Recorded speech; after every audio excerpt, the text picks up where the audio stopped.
Buenos días a todos, gracias por venir. Convocamos hoy esta reunión para tratar el tema de la coparticipación federal, que es un tema que siempre es de actualidad, pero particularmente en estos tiempos que nos toca vivir, en los cuales se ha puesto de manifiesto los inconvenientes, las fallas y las insuficiencias de este régimen que tenemos, del régimen actual de coparticipación, y también se mostró más claramente la manipulación política de las cuestiones fiscales impositivas y además el rol que cumple un régimen de este tipo en los sistemas políticos de la nación, pero particularmente de las provincias. Recordamos que este es un régimen de coparticipación que se creó en el año 1934 con la ley 12.139. Bueno, la evolución histórica, etapas, etcétera, las va a presentar Guillermo, y a partir de allí, de este año 1934, se sucedieron varias leyes, reformas, tal como se explicará también en la exposición, hasta llegar a la situación actual que sin duda requiere de revisiones profundas y la adopción de soluciones más modernas y racionales. También quiero remarcar la dinámica e inconvenientes que crea este régimen y que son muy importantes en el sistema político, como dije, de la nación y de las provincias, y por supuesto en lo que atañe a los contribuyentes, que somos los que solventamos el régimen de coparticipación federal.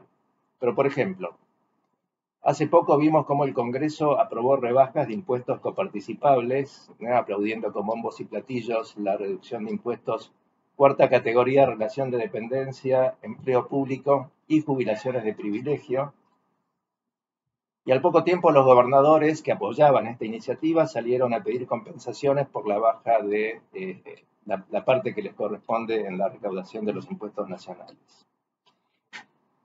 Muchas de estas provincias o varias anunciaron que a raíz de esto no tienen fondos para pagar el aguinaldo y otras dijeron que van a recurrir al endeudamiento, probablemente en dólares, para pagarlo, o sea, para pagar gastos corrientes de nuevos endeudamientos. Existe una falta de correspondencia total entre recaudación y gasto. O sea, hay muchas provincias en las cuales los fondos coparticipados representan más del 90% de los gastos, o sea que ellas con su recaudación propia solventan una mínima parte de sus gastos. En estas jurisdicciones y este régimen favorece la creación de regímenes que se perpetúan en el poder. Y esto lo vemos en varias provincias que no vamos a nombrar, pero supongo que todos conocemos. Y esto está fomentado en la falta de responsabilidad, no solo en la recaudación, sino en la falta de rendir cuentas en los gastos. O sea, ellos reciben fondos de fuera, porque no recaudan en sus provincias, los gastan, pero no responden a nadie de fuera de sus jurisdicciones, sino simplemente, digámoslo así, a sus votantes. Esto lleva a que en estas jurisdicciones haya una tendencia a no imponer, ni crear, ni subir impuestos locales, porque obviamente nadie quiere recaudar de sus votantes, sino que es más fácil recibir de afuera. Y bueno, y esto nos lleva a la situación actual de total descalabro financiero de la nación. Esperemos que el próximo gobierno por lo menos empiece a reencauzar. Bueno, para que nos dé un panorama de la situación actual y del verdadero laberinto que es la coparticipación federal hoy, lo convocamos a Guillermo Pérez. Guillermo es un viejo y conocido y amigo, colega tributarista, él es contador público, pero nos conocemos de hace años a través de clientes en común que hemos tenido varios. Guillermo, como dije, es contador público, es profesor titular en la materia en la Universidad Católica Argentina. Fue socio de Arthur Andersen y de Ernst Young y en ambas instituciones estuvo a cargo del departamento tributario. Y luego, a su retiro de Ernst Young, fundó el grupo GNP, que hoy es uno de los grupos fuera de los Big Four en materia de impuestos de los más grandes, y es el CEO de ese grupo. Bueno, entonces, Guillermo, te cedo la palabra para que nos hagas esta exposición. Capaz que me paro, porque eso de maestro Ciruela me dura. Yo recuerdo con Manuel cuando nos retiramos muy jovencitos de Andersen y de Sañán, que respetó el régimen de retiro de Andersen, y hablando por teléfono con él le dije, bueno, mira, yo ya estoy hecho. Hablaba de otras cosas, ¿no? Y Manuel me dijo, vos no te acordás. Y Manuel me dijo, ¿pero qué es estar hecho? No sé, Es de esas cosas que uno dice cuando hace un cambio tan trascendental en la vida. Y tenía razón él, porque casi 20 años después sigo acá como Mirta Legrand al pie del cañón. Y básicamente porque me gusta. Entonces, sí, tenemos una firma importante, trabajamos con el mismo sistema de Andersen, socio, gerente, senior asistente, arriba o afuera, el mismo sistema. La metodología es la misma, el enfoque es nuestro, que es distinto, que tiene un foco muy fuerte en planificación estratégica, fiscal. Bueno, coparticipación, ¿qué tema? La verdad que Manuel, la verdad que lo admiro, Manuel, porque es la segunda vez que lo va a escuchar esto. Pero ahora me va a dar un poquito más de tiempo. En el coloquio de idea anual de Mar del Plata me dieron 5 minutos. Sí, yo no sabía en qué me estaba metiendo cuando quedamos de que iba a hablar de coparticipación. ¿Y se escucha? Sí, bien, al fondo sí. Bueno, y la verdad que este es un tema que muy poquita gente sabe algo y la que sabe se hace el distraído. Esa es la verdad, porque no les conviene que cambie. La verdad que para poder entender y hablar de este tema, tuve que leer, no digo estudiar porque sería mucho, pero tuve que leer 170 años de historia económica argentina, que involucra lo tributario. Argentina, desde que las provincias unidas del Río de la Plata conforman la Confederación allá en el año 1853, en plena discusión con provincia de Buenos Aires, bueno, uno de los puntos centrales era la repartija de los recursos, de lo nuestro, ¿sí? Y desde ese momento a hoy, digamos, fue un punto central de la relación, digamos, política de las provincias con la nación y de las provincias entre sí mismas, como lo vamos a mostrar.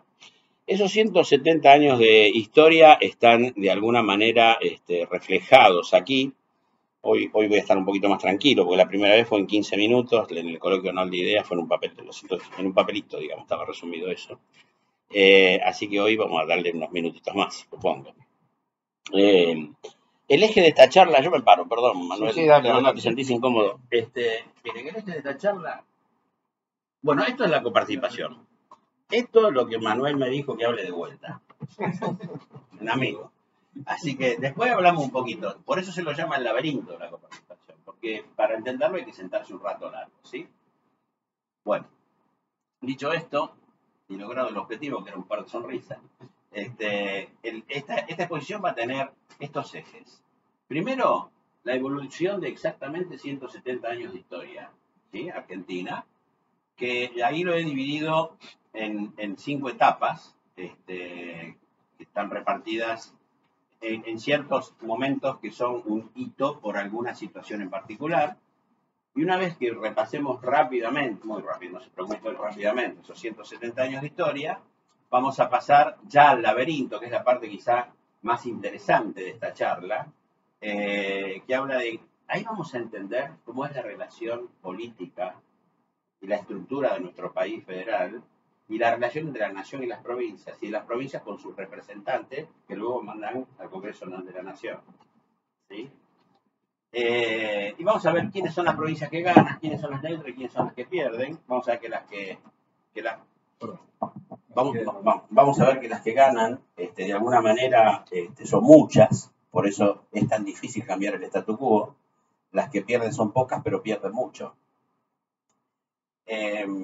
Y después vamos a hacer un diagnóstico y una propuesta, que en realidad esa propuesta que formulo acá tiene de alguna manera un condicionamiento de una posición política frente al tema, ¿no es cierto? Porque nuestra coparticipación, que es netamente redistributiva, para que todos los habitantes del pueblo argentino tengan igualdad de oportunidades, cosa que no se cumple en la práctica, también podría ser devolutiva. Yo te recaudo, pero te doy lo que vos hubieras recaudado, pero me cediste la recaudación a mí. No, es redistributiva, ¿sí? Mi diagnóstico y propuestas están en línea un poco con la manera de pensar, digamos, que tengo respecto a cómo debería ser. Obviamente, otros pueden pensar otra cosa. Bien, vamos a la evolución. Primera etapa. Hay una primera etapa que va del año 1853 al año 1930, con algo que sucede en 1890, ¿sí? Esa etapa se llama de avance de la nación con la creación de múltiples impuestos internos. Cuando acá se habla de impuestos internos, no es el impuesto interno que nosotros conocemos, sino eran los impuestos que se cobraban al consumo internamente, los que no tenían que ver con el comercio exterior, ¿sí? Eso vamos a verlo como es más o menos en detalle. Se lo llamó el periodo de separación de fuentes. Ya de entrada, cuando se hace la Constitución de 1853, se separan las fuentes de recaudación entre nación y provincias. Las provincias lo que recaudaban eran los impuestos directos, que podían ser a la propiedad o a ciertos ingresos de capital, y los indirectos al consumo. No, la historieta esta de que nosotros en el IVA, cuando emitimos la factura de IVA, está prohibido al consumidor final discriminar el impuesto porque el consumidor se aviva, bueno, ya lo sabían en la época colonial. Las provincias preferían cobrar los impuestos indirectos y no los impuestos directos, porque en el indirecto le venía el bofetazo del contribuyente, en el indirecto, si gastaba, pagaba impuestos, si no gastaba, no pagaba impuestos, ¿sí? La nación se financiaba fundamentalmente con la aduana, ¿sí? Y con los correos. En esa época no había internet. Y era el 90% de su presupuesto.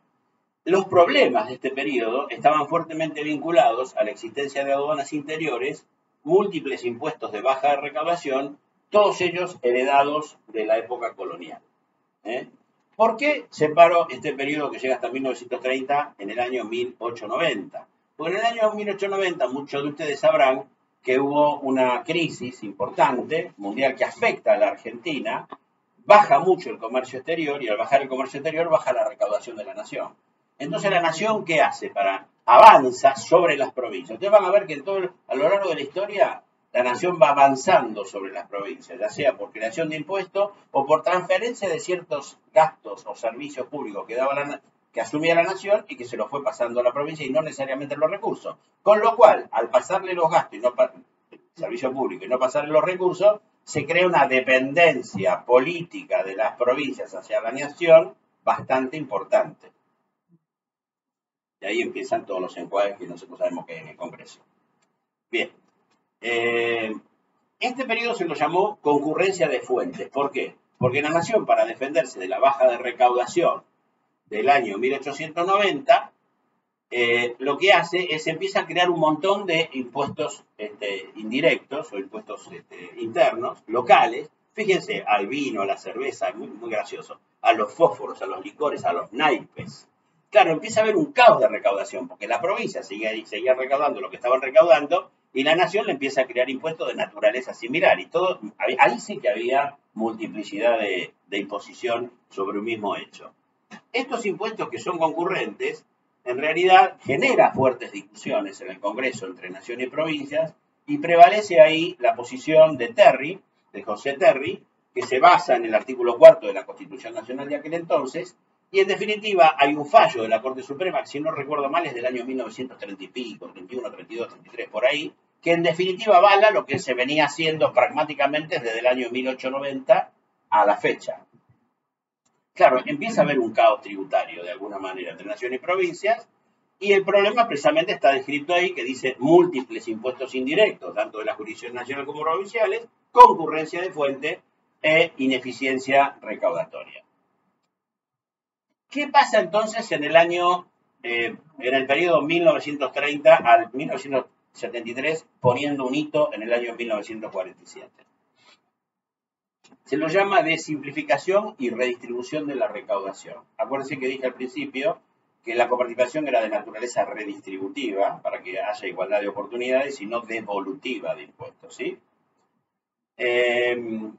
Pero continúa el avance de la nación creando determinados impuestos internos. Cuando digo internos es no al comercio exterior, ¿sí? Directos o indirectos. Por ejemplo, fíjense que en el año 1932,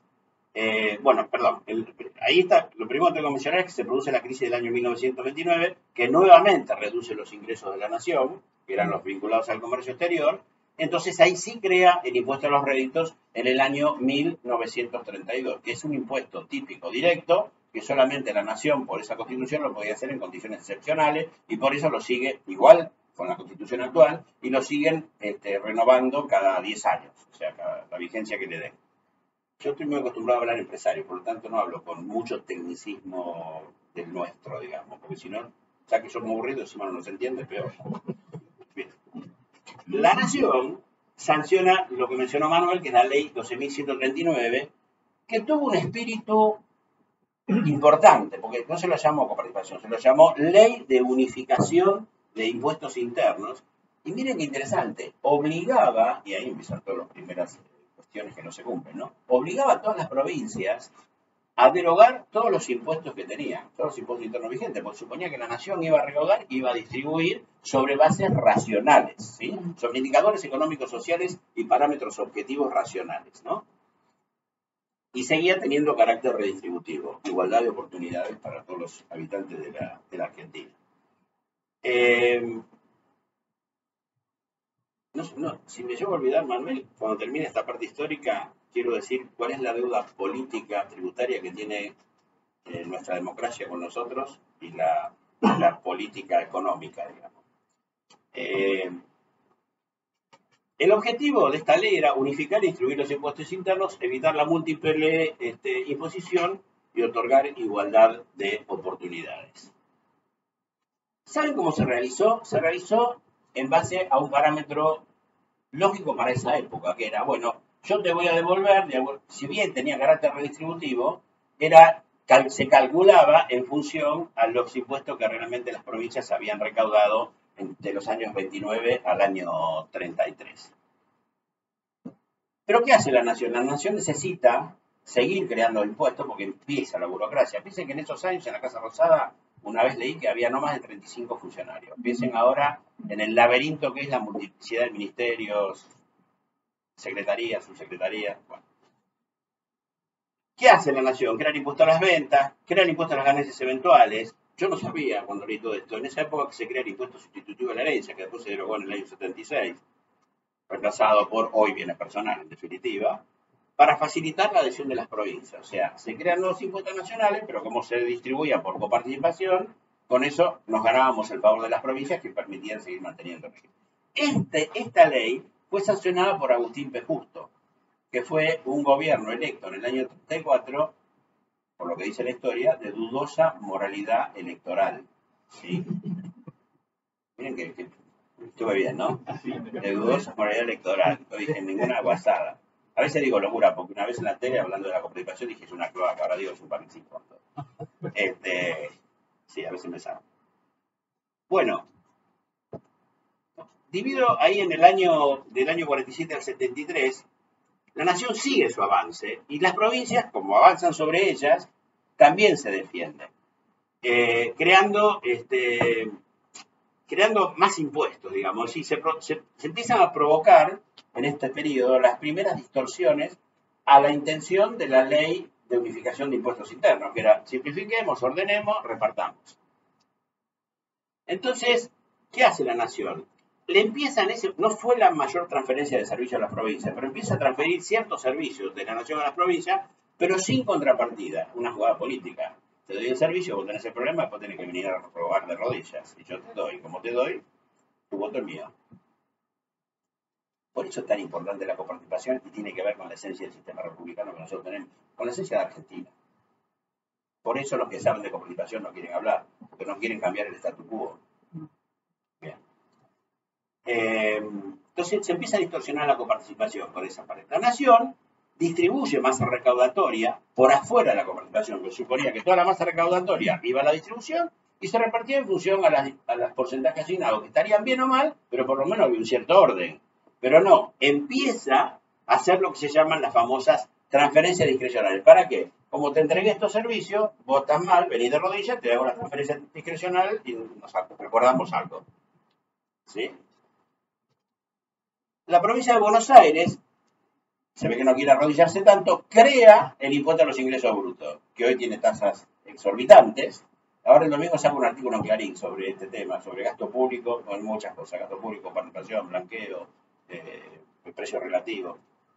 Y vos sabés que creo que es el Banco Mundial que dice que tenemos la presión tributaria más alta del mundo, hecho sobre una base de un ejemplo que es comparativo. En definitiva, podés cuestionar el margen bruto que pone cada empresa, pero existe. Si a nosotros nos sacan débitos y créditos, ingresos brutos, está comprobado que podríamos trabajar, no se fundirían las empresas como se fundirían acá, y podrían trabajar en Brasil y otros países, digamos.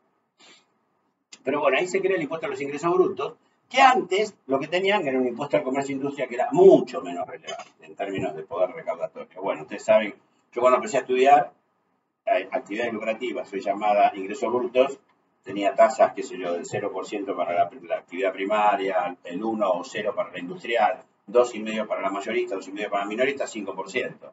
Ahora saben que llega al 14, 15%. ¿Sí? Depende de la provincia. Muy bien. Ahora viene otra etapa, que es la del 73 al 84. Esa etapa se lo llama vigencia del primer esquema de coparticipación, porque acuérdense que el otro, el del año 30 y pico, no era una coparticipación, era ley de unificación de impuestos internos. Esta es la primera ley de coparticipación. En realidad tenemos dos, la del año 73 y la del año 84, no tenemos más. Bueno, voy a decir la crítica ahora. Si tenemos, pues tenemos que olvidar. Si la del 73 la hizo Agustín P. Justo, la del 34, perdón, y la del 73 la hizo un gobierno militar, la democracia argentina nunca se pudo poner de acuerdo para tener una ley de coparticipación federal. Así que hay una deuda política importante con nosotros, los contribuyentes, que ponemos toda la plata en ese barril sin fondo. Y además, la ley del año 84, que es la que rige hoy, que tenía que regir por un año, me estoy adelantando un poquito, está hecha en base a los únicos 3 años en que no hubo coparticipación en la Argentina, que fue el año 87, 86, 85. 85, 86, 87 no hubo coparticipación en la Argentina, porque esta rigió hasta el año 84. Entonces, ¿cómo se distribuía entre el 85, 86 y 87? Venía él, tipo bien vestido, con corbatita, alto, me convencía, yo le daba, pero después te decía, pero me tenés que dar. Entonces, en base a esas distribuciones hechos por acuerdos políticos entre los años 87, 86 y 85, es que se hizo la ley de coparticipación del 88 que rige hasta hoy. Quiere decir que es anacrónica y antojadiza, por decir, o prebendaria o por acuerdos, o lo que más le guste. Hay dos grandes deudas que tiene la democracia con nosotros.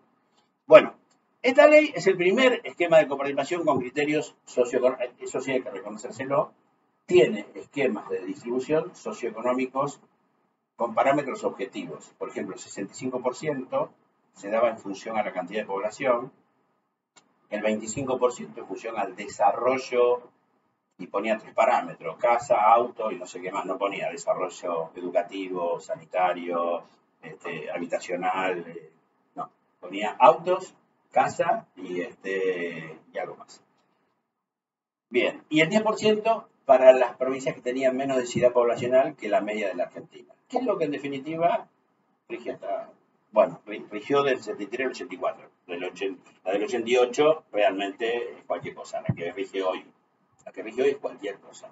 Encima las provincias tienen superávit primario la mayoría del año 2018. Con lo cual estamos dando plata a gente o una provincia que no necesariamente la necesita. Y además que no la invierte bien por lo que dijo Manuel al principio. Porque si yo soy, no voy a decir la provincia, pero una del noreste argentino, muy conocida, que recibe un montón y que tiene un perfil asistencial crónico y recibe mucho más per cápita que las otras provincias, y además no logro un desarrollo regional en esa provincia, ¿y qué estoy haciendo con esa plata? Estoy comprando votos, manteniendo la pobreza. La pobreza, cuando en realidad soy el que más recibo per cápita. Por eso es un barril sin fondo esto. Y por eso nadie quiere hablar y nadie quiere acordar. Están muy cómodos.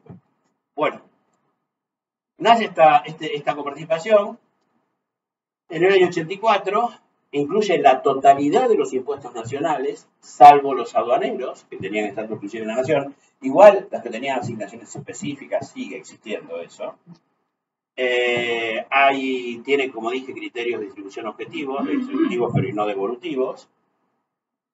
Ahí había una distribución primaria de 48,5 y 48,5 entre nación y provincias, y hay un 3% en Fondo de Desarrollo Regional, y la distribución secundaria es lo que mencioné recién. La secundaria es entre las provincias, o sea, esto se queda en la nación, esto se queda en las provincias, y ahora entre nosotros, ¿cómo? Y mira, 65% de la masa coparticipable por distribución secundaria, según la cantidad de población, 25% en función a la brecha de desarrollo entre regiones, que los indicadores no eran muy buenos de todo, y 10% aquellos que tengan menor densidad poblacional. La nación sigue avanzando con nuevas y viejas transgresiones, nuevas y viejas porque se repiten. ¿Y qué hace? A finales de los años 70, y ahí me empiezo a acordar, empieza a transferir fuertemente hospitales y escuelas primarias a provincias, pero sin contrapartida, generando mayor dependencia política de las provincias de turno con la nación del turno, con la provincia de siempre con la nación del turno. Estas transferencias obviamente provocan desequilibrios fiscales y hacen que resurjan con fuerza las famosas transferencias discrecionales. Ya vamos a ver más adelante qué interesante, y van a ver cómo coinciden las provincias que reciben la mayor cantidad de transferencias discrecionales, provincias oficialistas con el gobierno nacional oficialista de turno, y cómo van mutando, salvo una que es maravillosa. En todo el periodo que analicé, está siempre en la pole position. No en el podio, pero en la pole position. Sí está en el podio, pero no el primero, pero está entre los tres primeros. Muy interesante. En 1980 aparecen las precoparticipaciones, que es que una porción de la masa coparticipable se asigna específicamente a algo y después va a la coparticipación. Entonces, ¿qué tenemos? La coparticipación, que es automática. Tenemos las transferencias discrecionales y tenemos la masa precoparticipable, la que le doy una asignación específica de antes, cosa que existe hasta hoy. Este sistema ha sido bendecido por la Constitución del año 1994. Bueno, acá viene la etapa peor de todas, que es peor. Lo que mencionamos ahí es el periodo de máxima distribución del Estado Nacional, ¿sí? En la historia. ¿Qué pasó entre 85 y 87? No se acuerda un nuevo régimen de capitalización, la otra ley había vencido en el año 84, ¿recuerdan? Te había dicho. ¿Por qué? Por las distorsiones provocadas por la nación en función a las transferencias discrecionales y a las precoparticipaciones, que son impuestos que no van a la masa coparticipable. Claro, esto no se hace en función a variables socioeconómicos y parámetros objetivos que justifiquen la manera de distribuir la riqueza que provoca la recaudación de los impuestos, sino que se hace en base a los acuerdos políticos de esa época, ¿sí? Esto genera más distorsiones todavía. Ya lo van a ver con la coparticipación del año 88, que cambia. La distribución primaria cambia totalmente. Y la secundaria no, porque respeta esto. Había una ausencia, fueron años muy duros, de mucha inflación, los mayores sabemos que fue así, y la ausencia de automaticidad del reparto y la hiperinflación profundizaron las diferencias o las distorsiones entre provincias y entre los ingresos per cápita que recibía cada provincia. Y el factor tiempo se convirtió en un elemento esencial, porque pagar un mes más tarde es como lo que nos va a pasar ahora en los próximos 3-4 meses. Ahora hay que acelerar todo porque nos vamos a quedar atrás. Ahora viene la ley de coparticipación que rige hasta la actualidad, que es un régimen provisorio, porque iba a durar un año y se tenía una cláusula de renovación automática, y es la que dura hasta hoy. Con lo cual, este régimen es anacrónico y antojadizo, arbitrario, porque está hecho en base al 85 al 87. Fíjense que baja la coparticipación de la nación, que tenía un porcentaje de 48, baja de 42, y sube el de las provincias, que sube al 58, ¿sí? En esa década, provincia de Buenos Aires pierde mucho. Yo no me acuerdo los detalles ahora, no estaba en particular entre lo que leí, pero bueno, que Cafiero ahí entrega una parte importante de la coparticipación de Buenos Aires para adherir, para lograr consenso por sus aspiraciones presidenciales, que las pierde en mano de Menem. No sé cómo juega todo, ¿no? Están jugando con nuestra plata. Se institucionaliza la distribución por criterios o acuerdos políticos en lugar de criterios redistributivos objetivos, porque está en base a cómo se hacía arbitrariamente en los 3 años anteriores. La masa coparticipable se define que está dada por todos los impuestos existentes o a crearse, y se mantienen numerosas excepciones que hoy siguen distorsionando ese régimen, por el tema de las transferencias discrecionales y las precoparticipaciones. Es el periodo donde se sigue armando el laberinto de la coparticipación, del 88 al 94, el 94 es la nueva constitución. Hay una proliferación de regímenes especiales con asignaciones específicas que deforman la coparticipación. La Constitución del 94 consagra la práctica ya reiterada de extracciones a la masa coparticipable. Si ustedes leen el artículo 75, van a ver que lo menciona expresamente. Ahí está. Dice, podrá establecer y modificar asignaciones específicas de recursos coparticipables. Y doy un ejemplo ahí. Se siguen transfiriendo servicios educativos y salud pública a las provincias. ¿Para qué? Para generar más dependencia en las provincias con respecto a la nación. Este periodo que no lo tenía cuando di la otra charla, lo puse, me parecía que en definitiva se sigue consolidando el armado del laberinto de la coparticipación del 94 al 2023, no se cumple con el mandato constitucional de consensuar y promover una nueva coparticipación, la fecha era diciembre del 96, no se hace, y además vivimos innumerables pactos federales con escaso o nulo cumplimiento. Muchos de ellos a punto tal que mucha gente que está muy en la parte de litigio, bueno, mira, no cumplió por las provincias con el 2017, 2018, que era Bacar, las alícuotas, ¿sí? Bueno, no se hizo, tranquilo. Algunas cumplieron, la mayoría no. Y otras aprovecharon a subir. Y otras aprovecharon a subir. Entonces, bueno, hoy continúa vigente la ley transitoria del año 1988, ¿sí? Bueno, ahora vamos a la parte un poquitito más divertida. Ahora vamos a ver qué es la Argentina. Desde lo tributario, ¿dónde está nuestro esfuerzo de todos los días que se traduce después en pagar uno de los impuestos o carga tributaria más cara del mundo? Porque, a ver, vos con esa blusa, si la compraste en la Argentina, suponete fuera de lana, el que hizo la lana, el que crió la abeja, le pasa todos los impuestos directos, está bien, no tenés planchado, todos los impuestos directos e indirectos al que lava la lana. Al que lava la lana le pasa todo lo mismo al que hace el hilo. Ese le pasa todo al que hace la tela. Ese le pasa lo mismo al que hace la remera esa. Ese le pasa la blusa, perdón. Eso le hace lo mismo al mayorista, al minorista, más vos. Adentro tenés entre 60 y 70, 80% de impuestos. Es un país básicamente fabricador y productor de impuestos. Cuando queremos exportar es donde no somos competitivos, porque además que estamos lejos del mundo, de nuestro precio, entre el 60 y el 70 es 80 impuestos. Los demás dicen que es menos. Nosotros hicimos un trabajo donde lo que hicimos fue poner margen bruto, cuánto incidía la materia prima, cuánto los costos de fabricación, cuánto los costos indirectos, y empezamos a calcular impuestos y a trasladarlo, y nos daba, me acuerdo, para un Audi, para un traje, para una docena de huevos, nos daba entre 60 y el 80.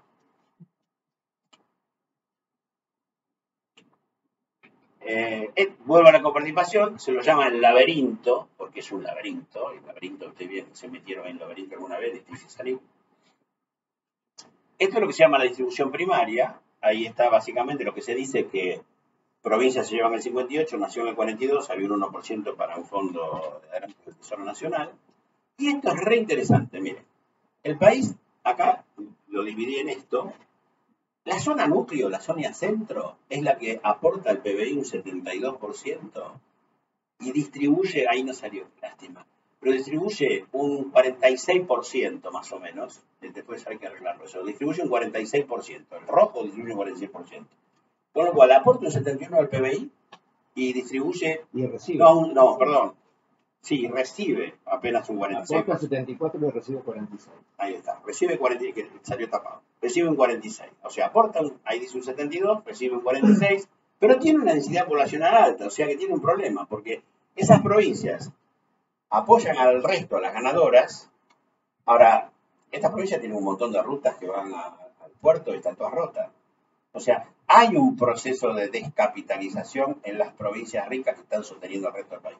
¿Quién es el país beneficiario que está muy cómodo y no quiere que el status quo cambie? Un montón de provincias que son las que están con verde, que es las provincias del noreste, del noroeste y las cuyanas, excepto Mendoza, que la saqué del gráfico y la puse por comodidad y porque San Luis me molestaba en el medio, la puse del lado del azul, ¿sí? Y fíjense que entre las tres al PBI no suman ni un 15% y reciben un 40 y pico, ¿no? ¿Cuánto reciben ahí? Lo tenés ahí. Bueno, el INEA aporta 3,7 de PBI y recibe el 15. El NO aporta el 5,8 y recibe el 17. Están distintos. Sí, bueno, yo tengo la presentación vieja. Sí. Y Cuyo, incluyendo a Mendoza, Sí. aporta el 7,1 de PBI y recibe el 11,2. Sí, Ahí está Mendoza incluido. Y después tenés la Patagonia, que aporta el 9,1 y recibe el 10. Claro, entonces, fíjate, que ahí después como metí Mendoza me alteró un poquitito los últimos gráficos que él mencionó, porque le corrí de lugar, pero fíjense que las verdes reciben el 40 y pico por ciento de la distribución secundaria y apenas aportan el PBI el 15. Entonces, el periodista en el coloquio de hoy día me hizo la pregunta, escúchame, mira, ¿y va a poder sacar la coparticipación, sí o no? Y yo le contesté, no, porque no tienen suficiente inversión en la economía regional como para recaudar y ser independientes desde el punto de vista recaudatorio. Van a seguir dependiendo. Si no, el escándalo no va a ser solamente en el conurbano, va a ser en todo el país. De aquí a acá, a Tierra del Fuego. No lo pueden sacar, tienen que mejorarlo, pero no sacarlo. Además, esas provincias que están con verde, muchas de ellas están con superávit primario desde el año 2018. Entonces, hay un trabajo de la CIPE que yo analicé para estas charlas, que se veía claramente que cuando era en épocas de bonanza, más recibían, más gastaban, no sabemos en qué, más gastaban, y más se endeudaban porque tenían supuesta capacidad de repago. Ahora, cuando venía la mala, como no hacían un fondo anticíclico, era cuando no tenían plata, para nada. O sea, todo al revés. Bueno, y fíjense que el sur, ahí prácticamente no se ve lo del PBI, lo de lo que recibe, pero está muy empatado con lo que aportan al PBI. Y ahí la densidad poblacional es de 10,88, pero la verdad que la densidad poblacional, si saco Mendoza, es el 6%. Ahí es donde hay distorsiones per cápita, porque tiene la mitad de una muy baja densidad poblacional, con un relativamente alto desarrollo, porque la Patagonia, 2 de las 4 provincias, 2 y media, tienen un desarrollo interesante. O sea que esa zona rojita que está ahí es la que banca todo el resto. La Patagonia se autofinancia. Esto está lo mismo, pero puesto de otra manera. ¿Ven? Acá ayuda. Fíjense, Cava, Buenos Aires, que son las grandes perdedoras. Fíjense lo que apartan al PBI entre Cava y Buenos Aires. El 18 y el 35 reciben el 24. Neuquén son porcentajes más chiquititos, pero para ellas, no sé, Neuquén, que aporta el 2,70 y recibe el 1,77, la diferencia es grande. ¿Sí? Y Chubut, ahí están más o menos en la misma. ¿Quiénes están ahí empatadas, que no pueden patarear mucho? Santa Fe, Mendoza, Córdoba, Santa Cruz. ¿Quiénes son las que reciben todo? Y las otras, acá hay 8, menos 24, 16, las otras 16 no quieren que se mueva nada. Y el voto de cada una vale lo mismo que el voto de Buenos Aires de Cava. Todos los votos valen igual que en las elecciones. El voto de cualquiera vale igual que tu voto. No estoy diciendo que quiero el voto calificado, lo que digo que vale igual.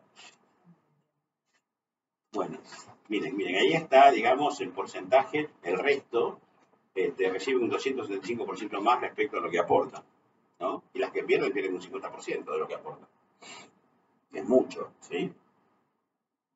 Eso explica un poco. Bueno, esto es re interesante en términos de lo que son las relaciones, entre la nación y las provincias. Estas son las famosas transferencias discrecionales. Analizamos el 96 acá. Miren qué interesante. 96 y el 99. ¿Quién estaba de presidente en ese momento? Ustedes saben. Sí, el menemismo. Bien.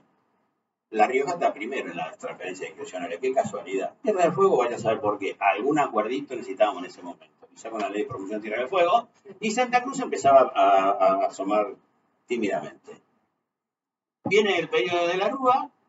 Y La Rioja. Ahí Tierra del Fuego se provincializó en esa época. En esa época, sí, sí. Era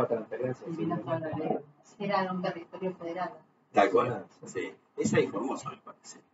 Formosa también era un territorio federal. Esa y Tierra del Fuego eran. Bueno, fíjense qué interesante. En la época de la Rúa, La Rioja logra. Algo habrán hablado, porque La Rioja no solamente estaba en la pole position, que estaba top, number one, sigue estando, fíjense. Aparece Chubut y Neuquén. Y ya pasamos al otro periodo, ¿no? Al periodo 2002-2003 y 2004-2007. Santa Cruz empieza a asomar y obviamente del 2004-2007, top, number one, pero bueno, que es una fichita a La Rioja le hubiera puesto, porque sigue estando, El señor quedó de senador y cambió su manera de pensar en esos años, acuérdense, por la manera que votaban. Y sí, votaban, diferente que ejecutaba en los 90. Pero miren, la historia continúa. 2008-2011, Santa Cruz, ahí va primera con todo. La Rioja sigue estando con menos, se ve que ya estábamos más viejitos. Y en el 2012-2015, no sé, la IA, no sé, se remozó, pasó de vuelta, pero Santa Cruz, ahí está, se empieza a perder un poco de influencia. Viene el gobierno de Macri, y cuando viene el gobierno de Macri, Buenos Aires, obviamente, con María Eugenia, pasa primera, acá no se salva nadie. La Rioja sigue estando. Hay que poner una ficha en la Rioja. Y cuando viene de 2020 en adelante, obviamente Buenos Aires está primero, como todos sabemos, noticia más fresca, y La Rioja no deja de estar presente. La Rioja, como dijo Manuel al principio, depende muy fuerte, igual que Formosa, igual que Santiago, dependen 90% de la coparticipación. No han hecho nada por sus economías regionales. No hicieron inversión en infraestructura habitacional, sanitaria, educativa, económica, productiva. No. Porque sepan que sí estamos bien. Estamos todos felices. Pero El la único, provincia de Buenos Aires creó 2 impuestos en este periodo post-ciolización y para acá. ¿cuál es? Suelto la distribución gratuita de bienes. Ah, sí, el impuesto de herencia. Y un adicional de ingresos adultos para terminar el actual. Sí. Así aumentamos también sus propios ingresos. Porque es una gran perdedora. Claro. Es una de las grandes perdedoras. La provincia de Buenos Aires es la gran perdedora. Sí, ahí no hablé del fondo del conurbano y todo eso, pero bueno. Bueno, muy interesante. Entonces, diagnóstico. Las provincias perdedoras y neutras, para mí, pierden capacidad de desarrollo. Pierden capacidad de desarrollo por todo lo que están dando. Además, mayoritariamente, no totalmente, pero son de alta densidad poblacional y en general alto desarrollo, salvo una parte de la Patagonia. Y las provincias perdedoras y neutras, yo creo que pierden competitividad, ¿no? Porque pierden recursos para mantener su infraestructura, en todo, sanitaria, educativa, extensional, productiva. Ahora miren las ganadoras, no tienen incentivos para mejorar la estructura económica y social. Es lo que decía Manuel al principio. Reciben, nadie lo controla. Algo que voy a decir en el artículo del domingo, hablando de gasto público y participación, el curro del presupuesto nacional y los presupuestos provinciales es que yo fijo una inflación del 60%. Si la inflación es el 200, lo que recaudo en exceso de ese 60, porque obviamente es un porcentaje de las ventas, ¿no? Del PBI, eso da lugar a que se produzcan transferencias a los presupuestos provinciales, que también tienen un presupuesto con una inflación del 60 o de lo que hayan puesto. Con lo cual, toda esa diferencia pasa a ser manejo discrecional de las 24 jurisdicciones. Acá no se salva nadie en la pierdada esta. Pues la pierdada es yo hago un presupuesto del 60%, ahí está todo y se gasta en función a eso, pero lo que está por sobre eso es tierra de nadie. Tu guita es tierra de nadie. Eso es lo que hacen. Es un gran problema. Bueno, fíjense que las provincias ganadoras, en general, muchas tienen alta densidad poblacional, pero tienen muy bajo desarrollo económico. Son claramente de un perfil de gasto asistencial crónico. Cuando yo di esto en un lugar, vino una señora del norte y medio me vino a hablar, medio se enojó, se sintió tocada. Obviamente quiere su provincia. Digo, pero miren, yo las fotos que veo de algunas provincias del norte me dan vergüenza, veo nenes descalzos. Si están recibiendo per cápita más que las otras. ¿Qué están haciendo con la plata? Igual esta es una provincia turística, ¿no? La del noroeste. Bueno, no tienen un perfil orientado a mejorar su estructura económica social y a mayor distribución, como dije antes, mayor ineficiencia y mayor endeudamiento. Esto es lo que tiene que arreglar el señor Milei si cree que esto es tan fácil. Por eso digo, lo derogo, pero no puede lograr. Si hay todas esas provincias verdes que mencioné antes, 90% es coparticipación, 85%, 80%. El laberinto favorece la falta de control y la poca transparencia, ¿sí? Y provoca desigualdades entre las provincias y per cápita por los ingresos. Por ejemplo, hay algunas jurisdicciones que reciben 8 veces más que otras per cápita, ¿sí? El laberinto no se entiende y no es confiable para los ciudadanos. No lo es. Las provincias no tienen responsabilidad de fiscalizar y recaudar y gastan sin rendir cuenta nuestro tributo. Y fomenta el gasto incontrolable e ineficiente.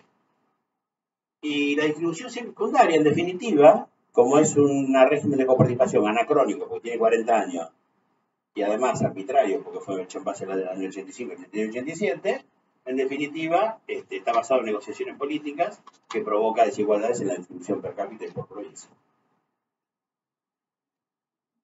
Fomenta la evasión de impuestos. Capaz que es un poco rebuscada esta conclusión, pero si no hay correspondencia, vos dijiste, Manuel, no hay correspondencia fiscal entre los impuestos abonados y los bienes públicos recibidos. Con lo cual, ¿qué sensación tengo yo como contribuyente que eso me devuelve? Distinto cuando pago algo en Capital Federal, que voy ahí, yo soy porteño, miro ahí la vereda, bueno, voy a hablar para que me la arreglen, qué sé yo.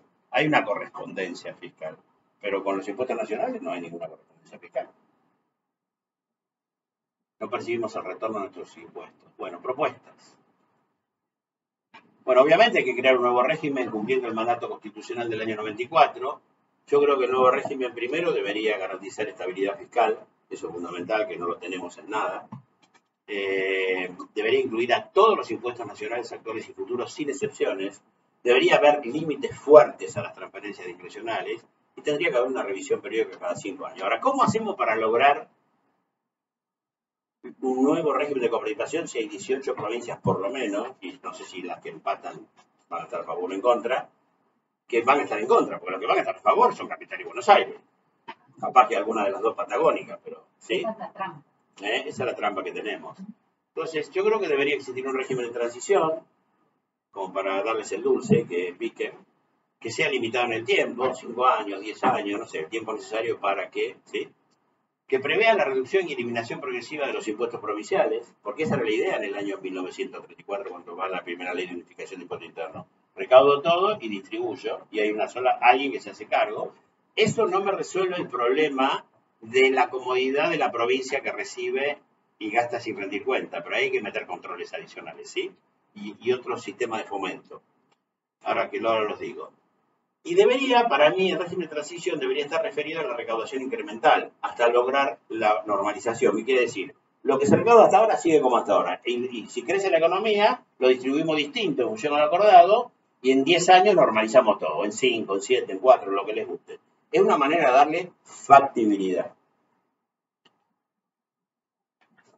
Yo creo que hay que fijar nuevos criterios redistributivos objetivos, claramente. Yo creo que la base tendría que ser la coparticipación del 73, pero totalmente modernizada y considerando el nivel de infraestructura sanitaria, habitacional, educativa y el desarrollo económico de cada provincia.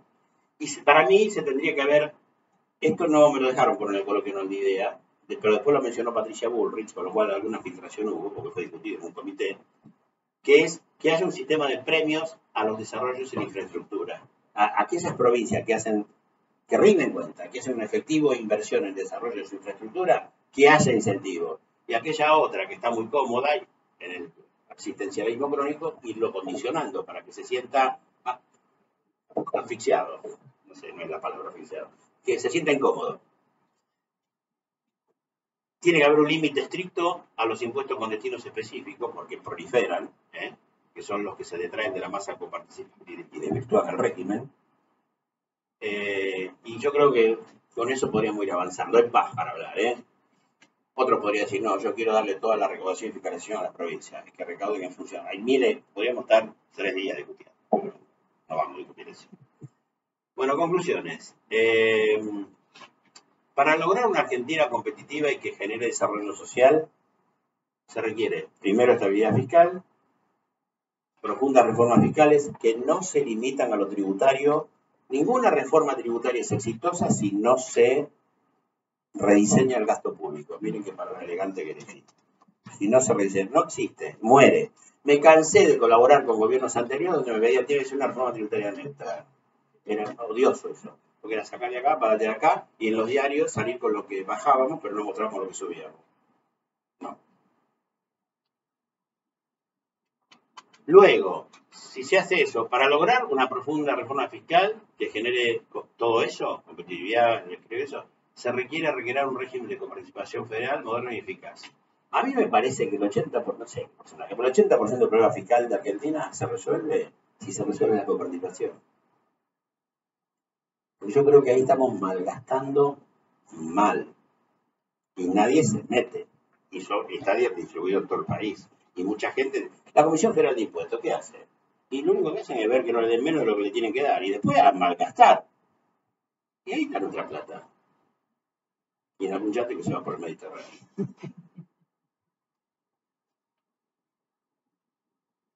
Entonces, terminando. Los requisitos básicos de un nuevo régimen de coparticipación. Primero, factibilidad. Tiene que haber un periodo de transición, como lo expliqué antes. Debería mantener los principios de equidad e igualdad de oportunidades para todos los habitantes, porque esa fue la base de la Argentina. Cuando nace la Argentina lo que buscó fue eso, el sistema de unificación de impuestos internos, etc. Me parece, pero digo ahí, se debe evitar que las provincias más productivas se empobrezcan, porque es la que permite mantener al resto del país, lograr un equilibrio, por sostener a provincias con gastos asistenciales crónicos y sin ningún control. Debe haber reglas de juego más claras. Se debe premiar a las provincias, en especial a las más pobres, por sus esfuerzos y logros comprobados en desarrollar infraestructura y desarrollo regional. La que si Formosa pone la lista de verdad en desarrollo regional, la vamos a prefiar para que sigan esa senda. Si no, no. Es fácil decirlo, difícil hacerlo.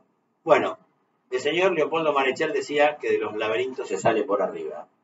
Eso significa que necesitamos que las jurisdicciones, que son los que están arriba, y el Congreso, que son los responsables de hacer el nuevo régimen, se acuerden, digamos. O sea, nuestros representantes sean verdaderos estadistas. No necesitamos gobernantes, necesitamos estadistas.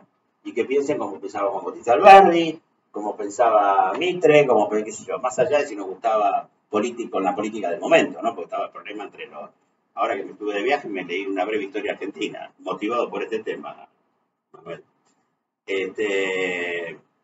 Si nosotros logramos tener un nuevo régimen de coparticipación, yo estoy convencido que va a ser un paso gigante para el proceso de ordenamiento fiscal de la Argentina. No monetario, pero sí el fiscal.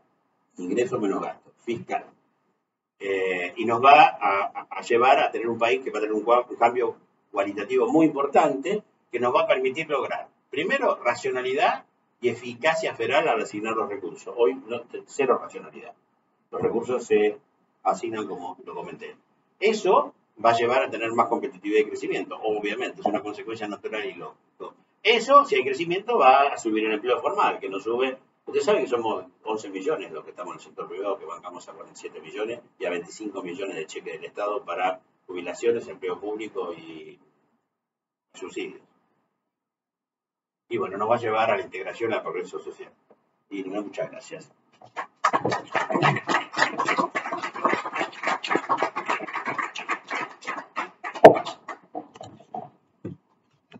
Bueno, me da la impresión de que tenemos muy clara cuál es la enfermedad y cómo sería el país si estuviera sana de esa enfermedad, pero el problema es que no tenemos los remedios, porque en la reforma del 94, la coparticipación que se constitucionalizó, antes de eso había dudas sobre la constitucionalidad de los regímenes de coparticipación, pero lo hizo muy rígido, porque dice que no se puede modificar si no es con acuerdo de todas las provincias, ¿no? Con lo cual, lograr ese acuerdo me parece que va a requerir no solamente de un gran liderazgo político, sino de un acuerdo, de un consenso generalizado que hoy no está a la vista. Y la otra alternativa sería ir por una modificación de la Constitución y cambiar esto, ¿no? Pero eso también es muy peligroso. Eso es muy peligroso. Se pueden abrir para otro lado. Sí. Un paso intermedio puede ser ir a un nuevo pacto federal, pero los pactos no se han estado cumpliendo prácticamente. No hablé de los pactos, pero desde el año 92 ha habido 92, 93, 98, 99, 2000, 2003, 2000, no me acuerdo, 2017, 2018 y no sé si hubo ahora este gobierno. O sea que eso, no, bueno, lo que hicieron fue desandar el pacto de Macri. O sea, los pactos federales se ponen de acuerdo, es algo medio parecido, pero después salen en la foto, dicen que vamos a hacer esto y después no lo cumplen. De hecho, y es un tema más de ustedes, de abogados que de contadores, ¿cuáles son las sanciones que hay por no haber cumplido con la Constitución? Porque hay un mandato constitucional, una cláusula sexta de la Constitución que dice que para diciembre del 96 teníamos que tener un nuevo régimen de coparticipación. Nadie le dio, y la vida sigue. Es grave eso. Es muy grave, ¿no? La verdad que no sé cuál es la sanción, creo que no hay ninguna. Salvo que se pueda sostener que caducó ese régimen por la falta de sanción de uno nuevo, pero no sé si... Supongo que ya se habrá analizado y se habrá concluido que no. Es una decisión política muy importante adoptar esta postura, ¿no? Tal cual. Sí, sí, por eso no lo hace nadie. Por eso no lo hace nadie. Bueno, no sé, ¿alguien quiere hacer un comentario, hablar o una pregunta? Sí, Alberto. Una vez hablé con un gobernador en una de las provincias verdes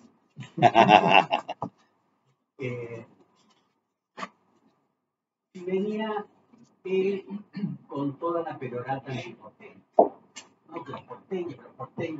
Al tercer que los porteños mate, le digo, el problema no somos los porteños. No. El problema pasa por la coparticipación del voto. Sí, señor. Gobierno central y provincia, no porteño. Nosotros somos 4 gatos locos en esa reforma. ¿Por qué no te juntás vos con otras provincias grandes? Preparan un proyecto de ley de coparticipación, lo consensúan entre todas las provincias, lo presentás en el Congreso y lo aprueban. Eso no se puede hacer. Eso no se puede hacer. ¿Cómo que no se puede hacer? Es lo que te dice la Constitución que haga. Eso no se puede. Yo te voy a explicar. Eso no se puede hacer porque vos redactás el documento y el día que lo vas a firmar, te traicionas. Yo le digo, ¿por qué? Me dice, no me chicañes. Yo le digo, es que este es el problema. El problema es de ustedes, Claro. de los gobernadores. Entonces uno se enfrenta en estos casos, por un lado, con el problema de la asistente a ese speech de una provincia del noroeste que se había sentido acotada. Uno se enfrenta con una población educada en la confrontación con los porteños. El problema de las provincias son ustedes los porteños. Tal cual. No el gobierno central. Y por otro lado, uno se encuentra con que los grandes benefactores de un sistema así son los gobernadores de provincia. Esa caja que entra así, la manejan solo los gobernadores. Tal cual. Pero no es tanto que no tenemos el remedio, sino qué hacemos con los enfermos. Tal cual. Porque cuando analizaste el 85-87, el problema que tenía ese gobierno es que tenía minoría en diputados y en senado. Entonces estaba operativamente obligado a trabajar con eso, porque eran todos, en la experiencia la había tenido en el 84 con la ley de democratización de los sindicatos, ¿se acuerdan? Sí. Militar sindical, la perdió por un voto. Musi, la ley Musi. Musi, ¿no? Musi. La perdió por un voto porque Neuquén le quitó el acuerdo y no se pudo hacer. Y a partir de ahí, el gobierno ese se da cuenta de que tenía todo el Congreso en contra. Tal cual. Entonces, operativamente, muchas veces para los gobiernos es complicadísimo, justamente por eso, y la herramienta que tienen es esa, también te doy y no te controlo. Es decir, uno de los remedios en tu propuesta, que es el control, es la que no quiere nadie. La llave, es en la que no quieren entrar. Y por eso le sigue conveniendo esto. Tal cual. Sí, vos sabés que confunden, avalo, confunden mucho Cava con gobierno nacional, cuando ya está separado ya, claramente. Dicen que no tenemos PBI, que mentira que nosotros aportamos el 22% del PBI, que decimos, sí lo tenemos, porque acá están todos los hospitales, están todos los sanatorios, están todos los médicos, están todos los contadores, están todos los abogados, está el puerto, hay de todo. Entonces, sí contribuimos en ese 22% del PBI. Es cierto, no está en la fábrica porque la sacamos de acá y la mandamos para afuera, pero sí contribuimos. Y recibimos el 2 y pico por ciento, digamos, ¿no? ¿Se acordás que una expresidenta dijo, bueno, ustedes le ponen agua a los helechos y nosotros no tenemos... ¿Y por qué no hiciste lo mismo? Si vos tenés un PBI del 36%, ¿no? Cuando vos en tu propuesta decís que deberían ponerse todos los impuestos, ¿eso incluiría los derechos de aduana? No, los derechos de aduana tradicionalmente están por afuera. La expectativa es que los derechos de aduana tendrían que tender a desaparecer en una situación, en una macroeconomía normalizada. Pero los aduaneros te van a mirar mal. Claro. Acá son asesores. Bueno, pero en definitiva me parece que las retenciones aduaneras, por ejemplo, ¿no? Lo que hoy se está cobrando 35%. Mirá, es una manera de regular el tipo de cambio. Me parece que eso no digo que no existan los derechos aduaneros, porque de hecho existen desde 1853. Lo que digo es que no es razonable que lo utilicen como herramienta para jugar con el tipo de cambio real. Eso no puede ser. No, eso no, y está consagrado en la Constitución desde el inicio. Un mensaje del inicio, el primer acuerdo que hubo es, ok, los impuestos directos e indirectos para mí, los aduaneros para vos, y para vos los directos si hay cuestiones excepcionales que así lo justifiquen. Y me parece que eso está bien, digamos. Una pregunta, en el contexto actual donde hay 11 gobernadores, creo, que pasó el cambio, sí, a lo que tendría que ser los próximos 4 años. Sí. Senado con mayoría sí, de Unión por la Patria, sí, diputados muy raro, ¿no? 90 por la patria. Ahora te digo, con números justos, vengo de ahí. Teniendo en cuenta esos tres condicionantes, Sí. que para lo que serían pactos nuevos como los consensos, me parece que es atípico a los otros periodos que comentaste de la evolución histórica. ¿Vos qué avisorás? Mira, lo que están haciendo ahora en Juntos por el Cambio es trabajando muy fuerte sobre sus propias filas para ver si están juntos o no están más juntos. Porque mirá los números. En diputados, Unión por la Patria tiene, que también están bastante divididos en este momento, tiene un lío bárbaro, en diputados tienen 42%. Juntos por el Cambio tiene 36% y la Libertad Avanza tiene 15%.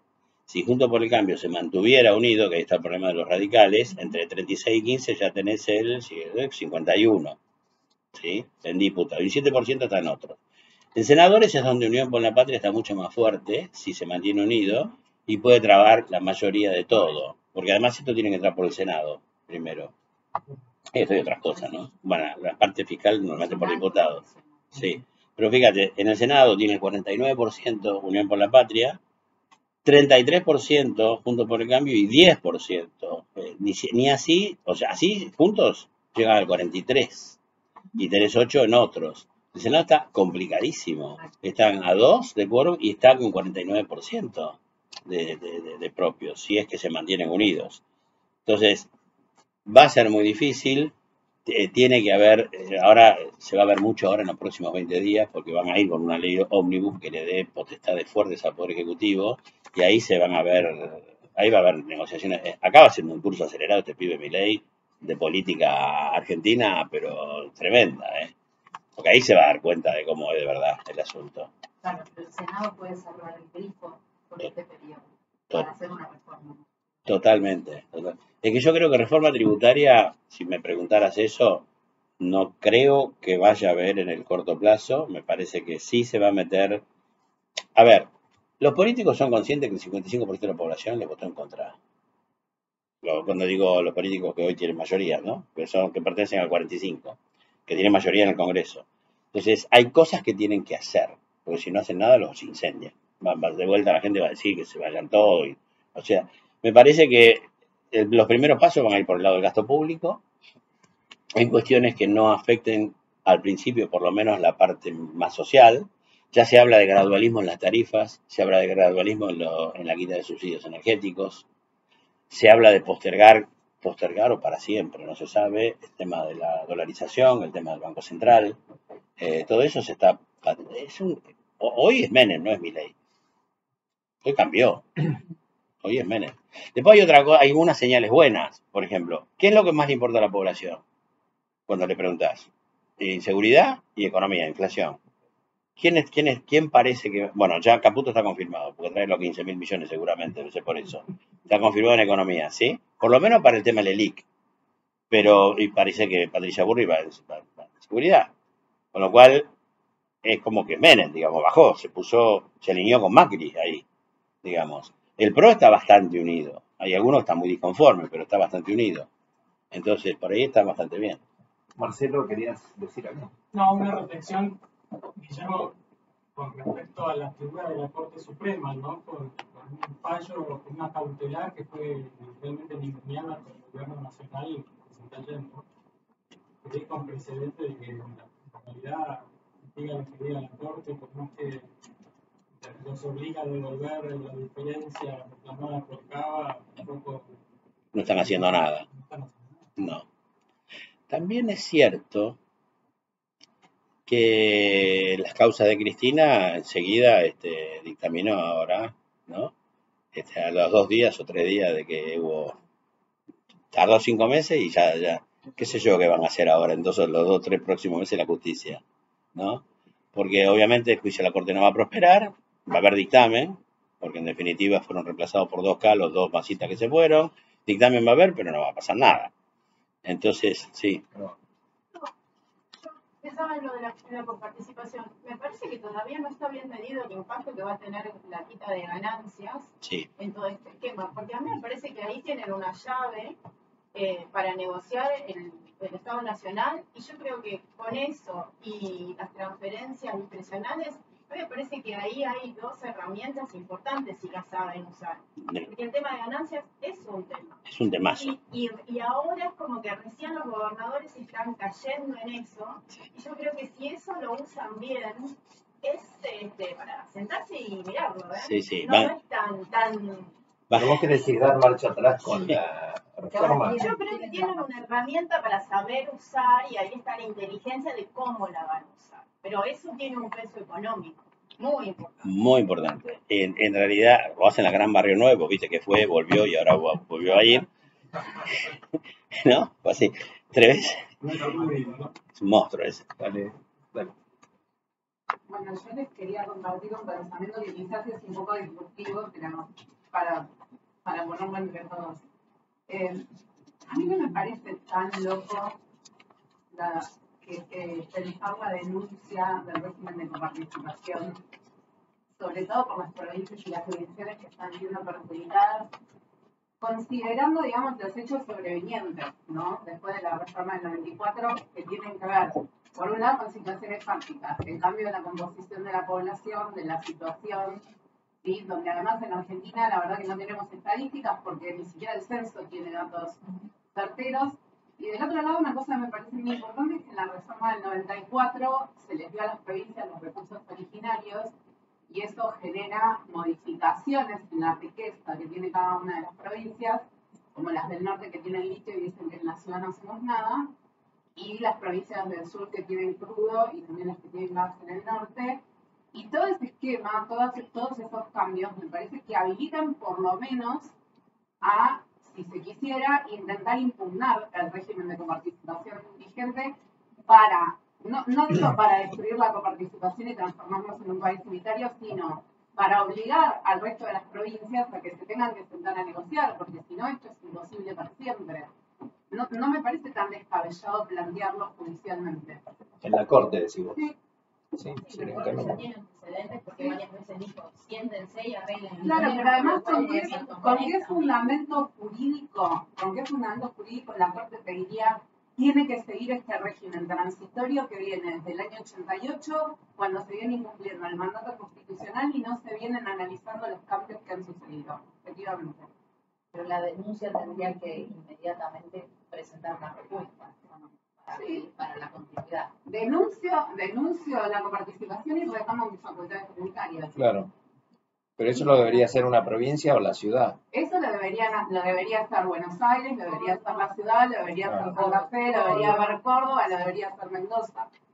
Porque además hay otra cosa que me parece que es muy importante en función a lo que usted explicaba.